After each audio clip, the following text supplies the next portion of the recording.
Welcome. I'm back with some more movement, and this time it's a flow. It's a short and sweet but very effective flow for the whole body. It is a fusion of yoga and Pilates and alignment-based movements. So sort of a fusion of the three, a trifecta of greatness to work the whole body. So we're working both mobility and stability through the upper body, the core, and the lower body, all the way to our toes in a short amount of time. So really efficient. We don't need anything except when we're seated. I do recommend a little something to sit up on, and that can be just a throw pillow, a folded up blanket, a yoga block, whatever you've got nearby. Nothing special as far as equipment needed. You can do it anywhere. You only need the space of about a yoga mat. You don't necessarily need a yoga mat, but that's about the amount of space that you'll need for this flow. And yeah, we'll work the whole body. So this was one of the most requested. I put something on Instagram asking for video requests, and this was one of the most requested one as far as messages I received. So just something short and sweet that we can do, especially in the morning. A lot of people are looking for something they could just get up and do really quick to start their day. And this is great because it does get everything. It's short and sweet. It meets all those criteria, and it's movement and aligns the body in a way. It moves and aligns the body in a way that helps us to move better and keep better alignment through the rest of our day. When we're sitting, when we're walking around, when we're doing whatever it is we have to do, it will help us with all of those things. So you can do this flow any time of day. It will be effective, but I know a lot of people working with something that they could get up and do quickly in the morning just for a great start to the day. So here it is. I'm so glad you came to move with me. I'm ready to get moving. So to begin, we'll be in any comfortable seated position. I think it's nice to prop the hips up a little bit, especially if they feel a little tight. If you are sitting and you feel like your knees are way up or your hips just feel a little cranky, just prop the hips up a little bit. I'll show it to the side. I'm sitting on a yoga block right now. You can use a throw pillow, some thick blankets stacked up. I actually have a half dome right here, something like this. To sit on, whatever height, whatever feels good for you. 2 blocks, side by side if one block feels a little bit narrow. So just coming up onto just something to prop the hips so that we can be right up on top of the sit bones. We're not back in a bucket seat. And then from here, we're just gonna align the spine. The breath is so important to so many things, right? That mind-body connection benefits so much from a connection and awareness of our breath. It also is really key to our core, because what parts of the core move or don't move, or the torso in general move or don't move when we breathe in and out, really affects how much, how balanced our core can be, right? And how much of a strength and mobility balance we have in those muscles around the spine, which is very important, right? So the breath. So we're gonna start just by aligning the spine. So the pelvis is in neutral, meaning we're up on the sit bones. I'm going to turn to the side just to show this. You can stay facing your screen now. You don't have to move. But from the side, just gonna be we're up, and again, this prop helps. So we're just up on our sit bones as opposed to that bucket seat position. So coming up on the sit bones, and then watching the other thing that's really key here is that the sternum is down, so that we're not thrusting our ribs forward like this. You can see that puts a kind of little kink in my spine. And it makes it really hard to breathe, or sometimes impossible for me, to breathe into, to get a nice full 3-dimensional breath when I'm in this position. So for here, we're just gonna drop, if the ribs are up, we're gonna drop the ribs down. So the front of the rib cage is flush with the front of the pelvis, and the sternum is vertical. Those are 2 ways to think about that. And you can see now I just have that natural curve in my spine. The ears are gonna come back over the shoulders as best we can. So just have that nice alignment.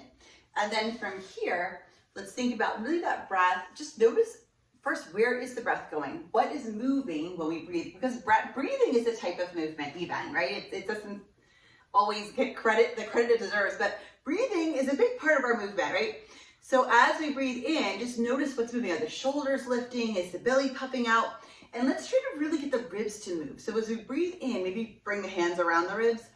Think about the ribs expanding in a nice 3-dimensional way, especially to the side and the back. That's the trickiest. So as we breathe in, just getting that nice movement through the rib cage. And that's a great way to get a deep breath. We could also get a breath through the belly, as we know, but right now we're doing some stuff where we really want some support through our core. So to keep that support while getting a deep breath, we're going to think rib cage breath.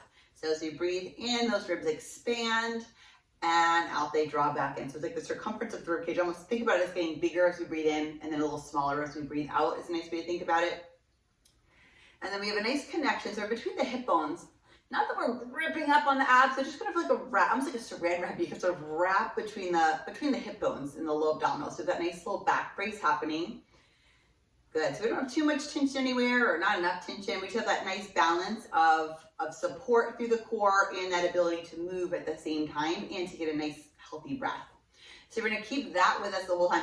You may already feel, you might already feel, I often do when I switch to this breath, that the back muscles, if you had any kind of tightness in there, if you were in a rib thrust or you were breathing to the chest or belly, you might already feel that there's some release happening in the back, which is really nice. And if you don't, that's fine. We're going to do a whole bunch of other stuff now too. So from here, I'm just going to tie my hair back so I can see while I do this.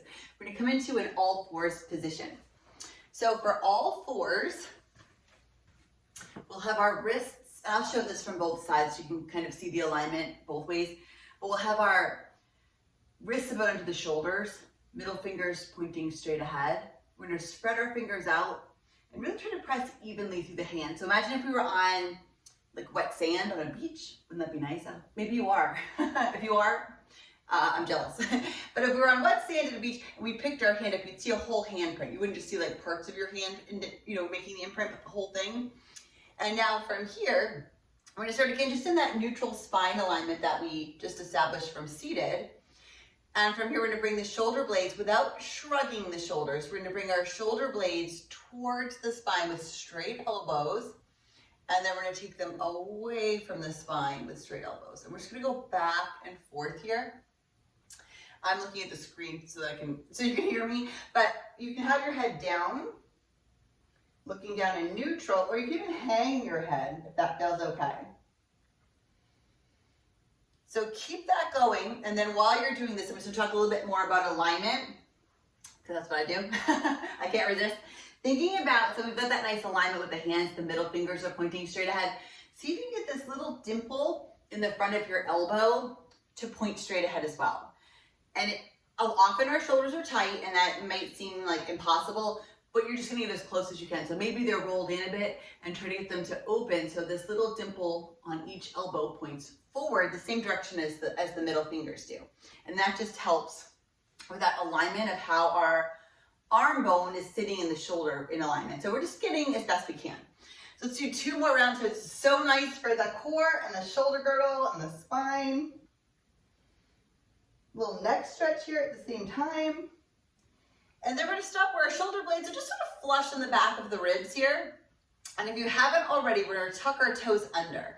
So now we're going to get some nice work in the feet, ankles, knees, hips, and shoulders. Almost the whole body, right? So from here, we're going to just send the hips back towards the heels. Trying not to, we're going to go back, but we're trying to tuck under like that. Sometimes that's tempting, but we're just going to come back. So thinking about almost like the sit bones are kind of, like you're kind of drawing the sit bones towards the ceiling a little bit. Keep the ribs in the front though. And then maybe walk the hands forward a little bit more. Just get a nice opening in the shoulders. I'm going to turn a little bit so I can see you better. And then from here, we're going to come forward into a kneeling plank. And we'll just take that into a little flow here. So we're going to come back into, this is like a squat prep, and then forward into a kneeling plank. So we're in our squat prep. It's really the exact same shape, our body, I'll show from the side. You see, this is the exact same shape as a full squat, right? And sometimes a full squat isn't accessible to all of us because it's very challenging when we have our feet on the ground and we're upright, but it's much more accessible here. We have a lot more control over, stopping where we need to for our joints. So it's really nice for those reasons. Squats are like one of the best natural movements we can do. So if you feel like you wish you could do squats, but you just can't quite get down there, this is a nice way to work on that because we don't have so much load on our muscles. It's easier to manage. Good. And let's do one more round here. We're gonna hold back this time, and this time we're just gonna flip our palms up while we hold this. So our thumbs will relax towards the ground. They might not touch, they might be up a little bit like this. That's okay. So we're just opening them where we can comfortably. Don't feel like you have to force your thumbs down, and stay where you are, but I'm gonna come up and just show. It comes back to that same thing of lining up the shoulder. A lot of times our shoulders roll in a little bit just from things, modern day life sort of positions we're in. So this is a nice way, again, to open up. It's that same idea of lining up this dimple in the elbow. This helps, again, with that nice alignment, just opening the shoulders up. So I told you we're getting the whole body. And then from here, we'll flip the palms down. Now we're gonna do that same flow, another round of that squat prep to kneeling plank flow. Or you can swap it out, instead of squat prep to downward facing dog, into a knees down or a knees up plank. And I'm going to show that as well. So same setup with the hands and the feet, the toes tucked under. And then remember, maybe stay here or maybe bring the knees up and come into that sort of upside down V position. And for this one, the head sort of comes down. So you've that nice length in the neck. And from this position, we'll come forward either into a knees up or a knees down plank. And then we'll press back into our downward facing dog. As we come back into down dog, we're sending as much weight as we can back into our heels. The heels might not touch the ground. They might, but they might not touch the ground. And that's okay, but we're just gonna send weight through the heels.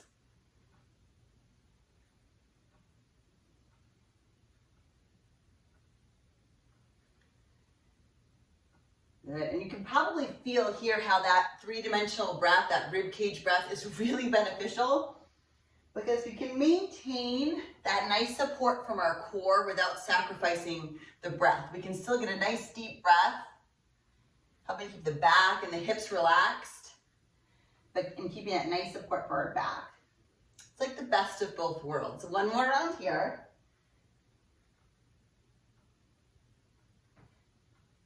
And then from here, we're gonna just come back into a knees down, tuck the toes under again, and just come back into our squat prep. Let's flip the palms up. So we'll do another round with the shoulder opener.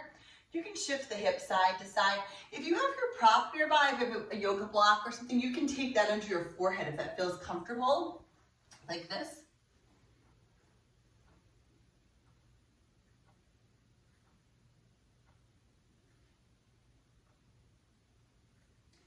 So it's a really effective, it's very efficient movement because we're getting shoulders, core, and lower body, even the toes, all at the same time. So it's a really nice one. So you got a whole bunch of stuff done simultaneously. And then from here, we'll just put our prop to the side. We'll bring hands into the shoulders and then come back up. Good. So now from here, we're gonna come back into our plank position. Now, knees up or knees down, wherever you've got the best control and form. Knees up doesn't mean better results necessarily. So it's really where we have that control and alignment. So knees down might actually be more, in a way, more advanced. If you've got better alignment and control, you can work your muscles more deeply there.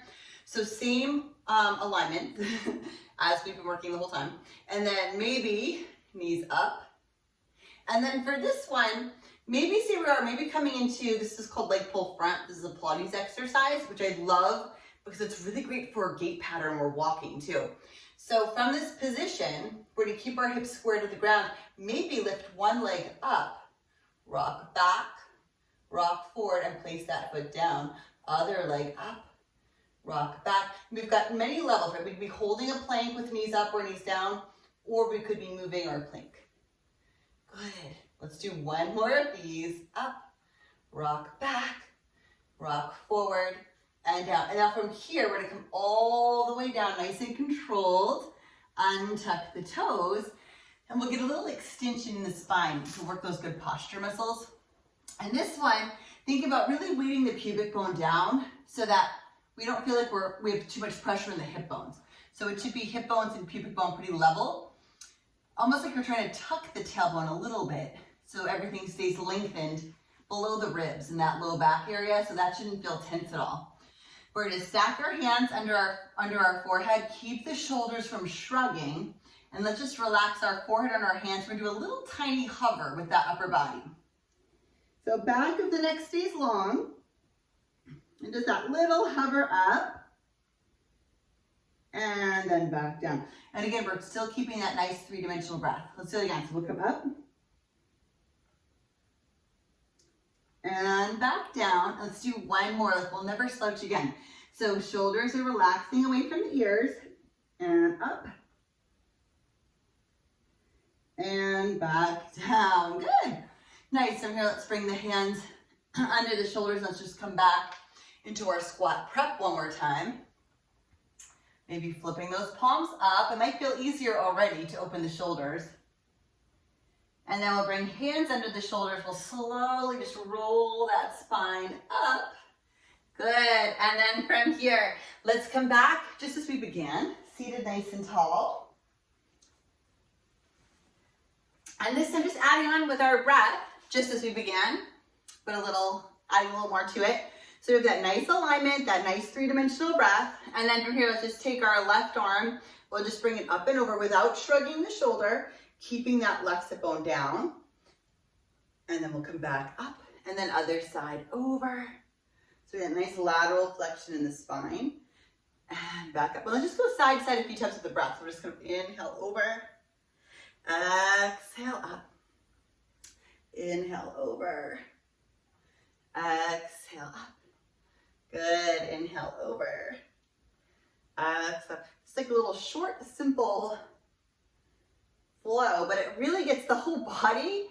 And I always feel like after doing this, I just move so much better through all the other things I do for the rest of the day.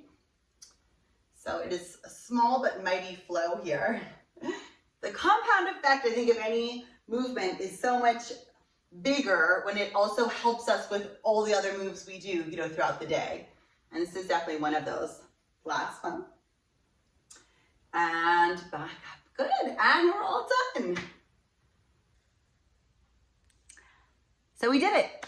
Thank you so much for joining me. We moved the whole body, upper body, core, lower body, mobility and stability, a lot of alignment, even breathing. So we'll now be moving better through the rest of our day, all the other things we have to do. And it's a nice recharging flow too.